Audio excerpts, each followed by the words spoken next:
There seems to be one type of vocal sound that most people are keen to avoid: nasality. What is nasality and why does it get such bad press, and how do you remove it from your sound? These three questions will be answered right after this. Sound check. Check 1, check 2.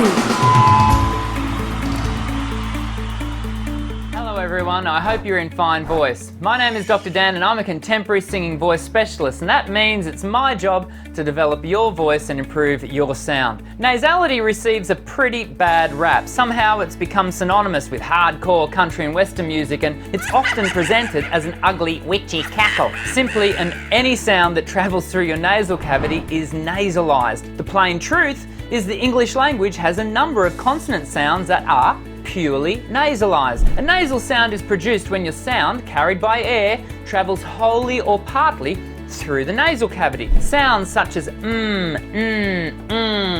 are all produced through the nasal cavity. So if everyone who speaks the English language is producing nasalised sounds, why does it receive such a bad rap?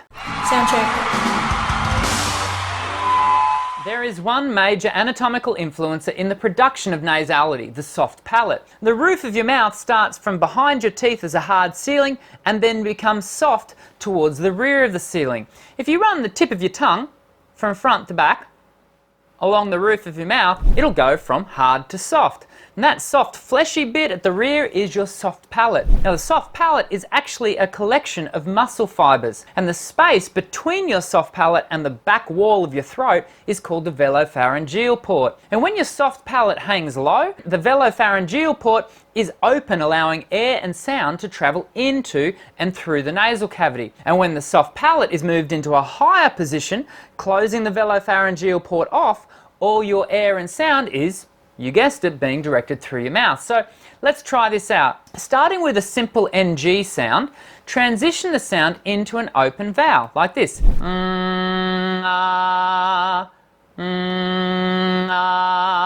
The sound starts as nasalised and then transfers to predominantly move through your mouth. Now this time, commence the NG sound, but before you move into the R vowel, pinch your nose.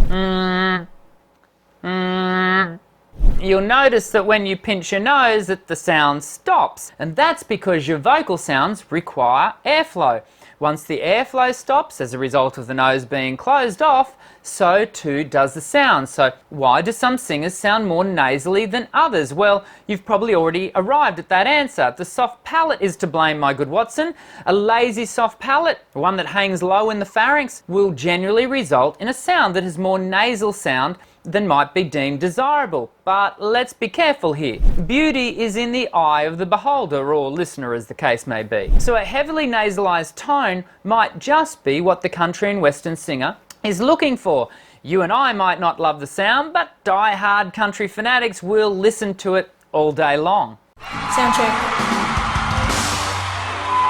So let's just say you want to exercise your soft palate in order to reduce the tendency to sound overly nasal. Here's an exercise I found in one of my favourite vocal texts, Voice Work by Christina Shewell. Brilliant. Christina encourages us to make a deliberate tense contact between the back of the tongue and the soft palate as you call kaya, gaya.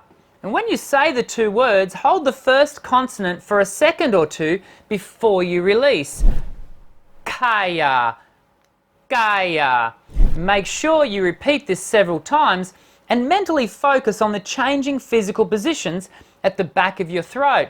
And you should be aware of the tongue lifting up to a raised soft palate on the consonant, followed by a dropping of the tongue through the vowels. And to be doubly sure that you have no nasal resonance in the exercise, hold your nose as you do it. Kaya, gaya. The aim is to feel no vibration or sound through or in your nasal cavity. Now, before we finish, let me make one final note. It's important to stress that nasality should not be mistaken for the contemporary vocal technique of twang.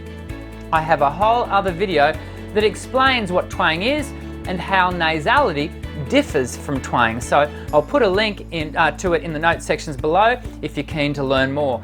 And make sure you leave me a thumbs up If you found today's video helpful, I love getting your feedback about my videos, and if this is your very first time here at Voice Essentials, I'd love for you to subscribe and join our global community of singers who, just like you, want to raise their voice in song. See you in the next video. I'm Dr. Dan. Sing well.